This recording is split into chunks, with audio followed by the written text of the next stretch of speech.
clearly I'm not Mary Kearns. Mary has another attack of her diverticulitis there. I spent a little time with her in the emergency room on Friday night, and by a little time I'm meaning from 9:30 till 3:30 in the morning, so it was busy. Full moon, hot, it was wild there.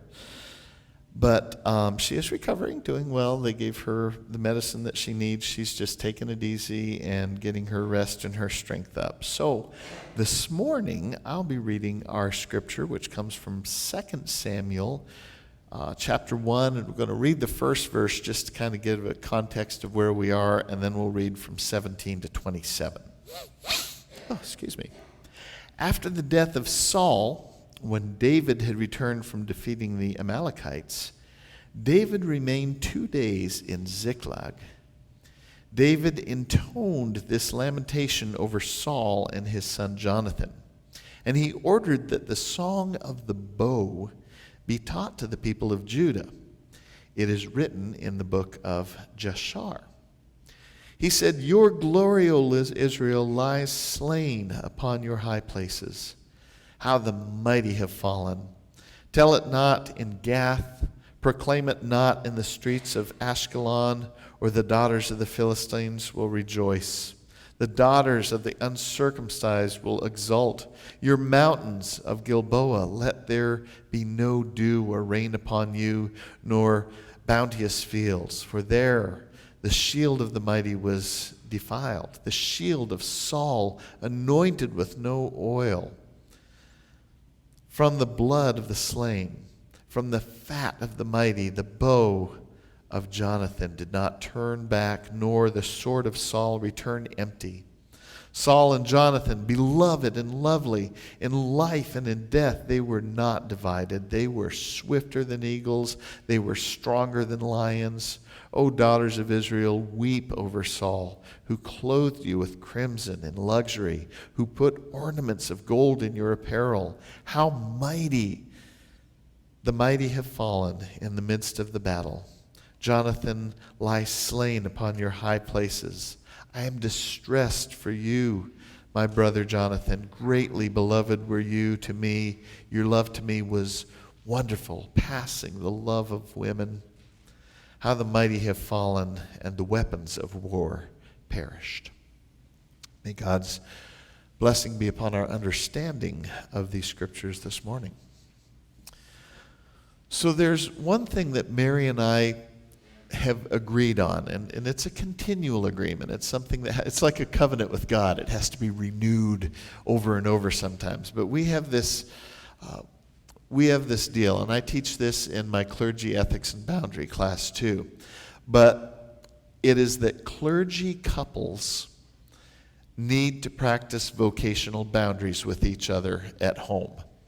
That's the way it is. In other words, I am not Mary's pastor, nor is she my chaplain or grief counselor. We have other people in our lives that serve that purpose, and that's good because that's just good boundaries. Now, if there's an occasion where Mary's having a hard time with the sermon, I'm there to help. If there's times when I am in over my head as far as grief or pastoral concerns or anything like that, Mary is there to give me some resources to help me through it. And we have also given each other the benefit of allowing ourselves to pass on little tidbits of wisdom to help the other person. She was a great help during this last year when my dad, when his health was diminishing. She had some really great resources that she was able to pass on to me. So for the most part, we stay in our corrals, except for when I run into scriptures like this, the one that we read here this morning. So not only is it outside my field of study, but it also hits really close to home right now, where as far as my life is going on and as far as my grief is concerned. So she helped me with this. We have been studying the rise of Israel's monarchy for the past month, which is something that we've been more or less doing in Bible study for the past year, ever since we studied the Exodus. We've been studying the origins of Israel as a nation. And it's a real big treat when pastors look at the lectionary and there are passages there that are what we've been doing in Bible study, because it just makes life so much easier. But here's the thing that I think is funny, because if you're just on a weekly lectionary cycle and they've only got a little bit of time to deal with the book, it's fun to see what the editors of the lectionary think are the key passages that we have to learn about in order to keep up with the narrative. So, I mean, of course, you're going to read about the people demanding a king and then getting a bozo like Saul. That's got to be in there.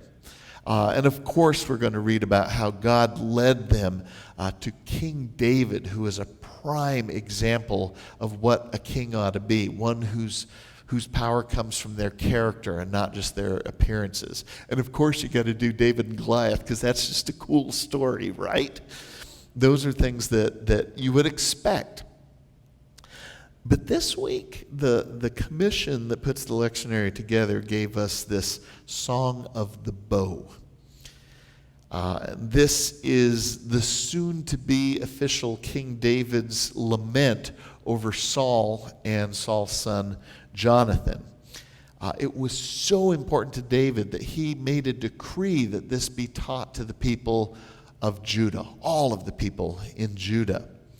So, our question this morning is, what's so important about this song? What does this song say about David, and what are we supposed to get out of it?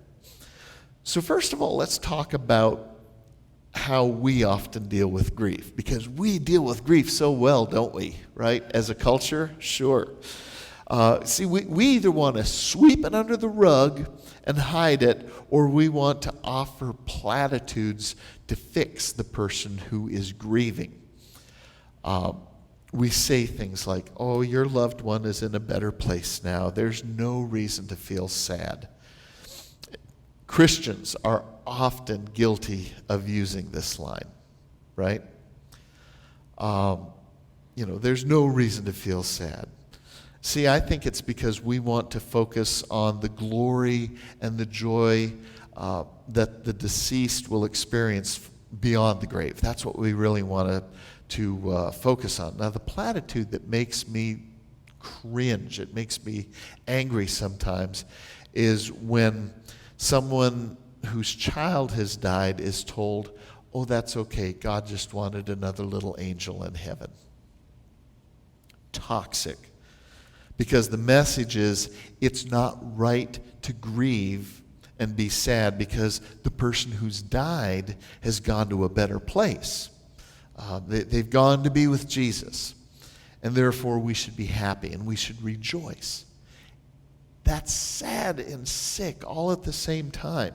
Okay, so if we shouldn't grieve because we ought to be okay with a person going on to meet their heavenly reward, then David got it all wrong here in this lamentation, because this lament is an unrestrained outpouring of just raw grief. And it's a striking testament to the sense of desolation that grief often brings to us. See, the person I loved more than any other in the world is gone, and no comforting theory about how much better off they are is going to make any difference, because I'm not better off. I'm alone. I have been torn from my loved one, and I can't do a darn thing about it. So I love that the Bible honors grief by including this passage in sacred scripture. And those of you who are familiar with the Bible know that this isn't the only example of grief in scripture, because there's dozens of them in the Psalms. In fact, there is a whole book in the Jeremiah tradition called the Book of Lamentations that's in our scripture, that's in canon. And that's just for starters. Because in the Bible, you will never find any sustained argument that grief and desolation are inappropriate for believers. You will not find it. Some people would argue maybe the book of Job goes there, but it's only because the writer has to set up the argument so he can knock it down. I'm convinced that the idea that we shouldn't grieve because someone's gone to a better life is just plain wrong. I think the idea arises from a fairly simple misunderstanding of what grief is expressing. The mistake is to assume that grief is focused on the experience of the person who is gone, right? But for the most part, it isn't. Grief is actually focused on our experiences of the one who is left behind. Okay, so if you want to say that your departed loved one is in a better place, fine, great. This is especially true if the person suffered before they died. Fantastic. That's okay now. They're okay now. But guess who isn't okay now? Me. We are grieving our loss too, not theirs. So if you don't believe me, here's what you do. Go to watch what happens on the day that a moving van pulls up to move a family to another part of the country or another place where they found work or something like that. Look at what happens when the person's neighbors and loved ones come to say their last goodbyes. Because the person, they might be leaving for new adventures or a better life elsewhere.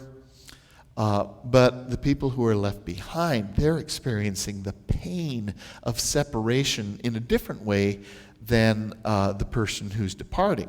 And this is similar to death, because you might be far better off where you're going, but something special's got to be missing from your neighbor's life as long as you're apart. Most people have experienced the grief of a major loss in their lives. If not, your time will come. It will. Because I know that my dad's death is the first time that I've experienced the loss of an immediate family member. And even before Dad's death, I've heard Mary teach that grief tends to be fluid. It has its ups, it has its downs, it has its starts, it has its stops, and everything in between. It never really goes completely away. It just eases a little and maybe acquires new levels. Sometimes when someone we know dies, we find ourselves grieving not only for them, but all over again for other people who we've grieved for in life during earlier times. And grief isn't just a personal experience either. A community can grieve. A nation can experience grief. And then we all share in it to some extent. We've certainly experienced grief as a congregation. We as a nation have layers and layers of grief in our national psyche, and most of it's largely undealt with. I mean, we bear the grief of our indigenous people and of those who have suffered from the atrocity of slavery. We bear the grief of generations of farming family who've been defeated by drought and floods and fire.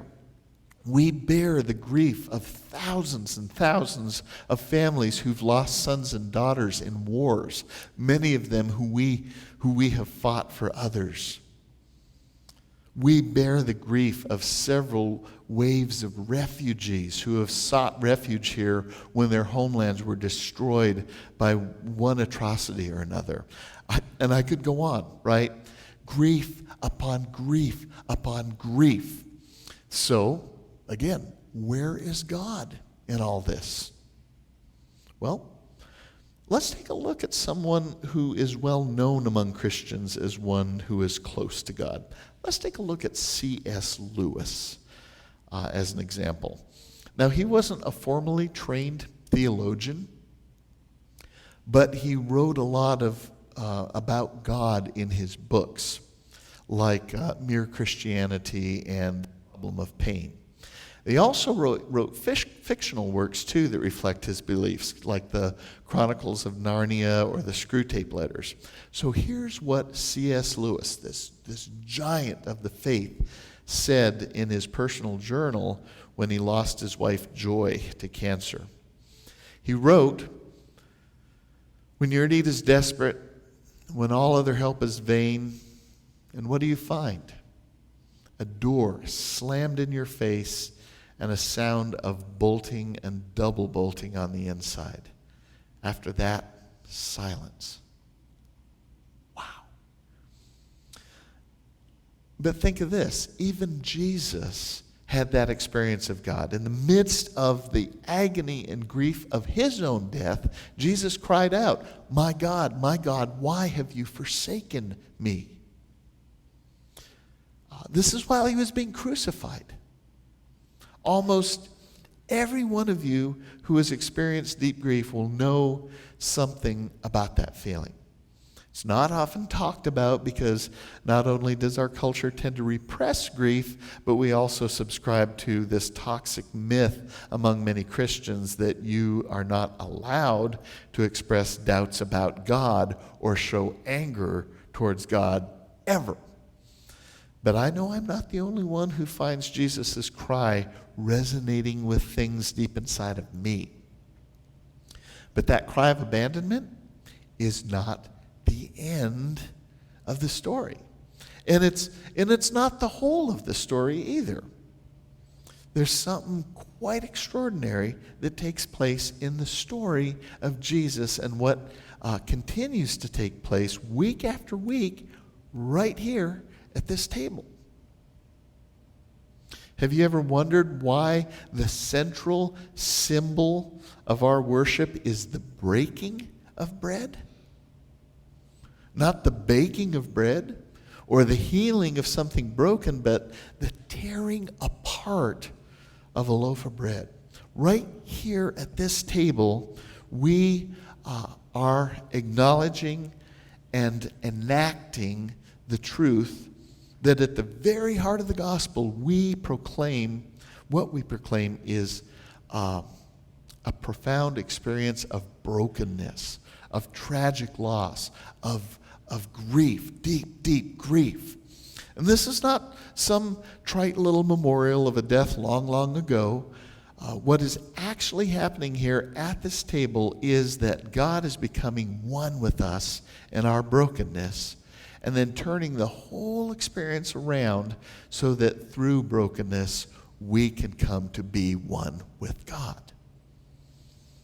When Jesus was murdered on the cross, we saw God entering into the experience of the woundedness of all creation. In his own body, Christ suffered the agony and exile and betrayal and grief of a broken world and its bereaved people. Deep in the heart of God, all that agony and anguish is there. And with every death, and with every extinction, and every broken home, and every betrayal, large or small, the heart of God is broken again and again. And we see that enacted right in front of our eyes every week at the table. But it's not only the table of grief, is it? It's also the table of thanksgiving. What else do we call communion other than communion? We call it the Eucharist, which in Greek means to give thanks. I give thanks. So how can it be both a place of deep grief and of joyous thanksgiving? Well, because God's response to a broken and dysfunctional world is not to destroy it and start over again, but to incorporate its woundedness into the very being of God, so that now our experience of brokenness and grief are actually taking us deep into the heart of God, into the experience of God's own being. You know, perhaps there was a time before the first loss and grief when we walked with God openly in the garden and met God face to face in our wholeness. But now our communion with God is different because we are different. And get this, God is different too. Because the scars of grief have changed us forever. But God has taken them on too and has been changed forever by them as well. And now, even our sharing in the signs of brokenness becomes a way of entry into this deep mystery of God and a means of intimate communion with God. Here at this table, the broken Christ offers himself to us, embracing the wounds of the world. And he incorporates us into his wholeness so that each and every one of us might know that we are loved and serve with him as priests forever in the communion of all creation.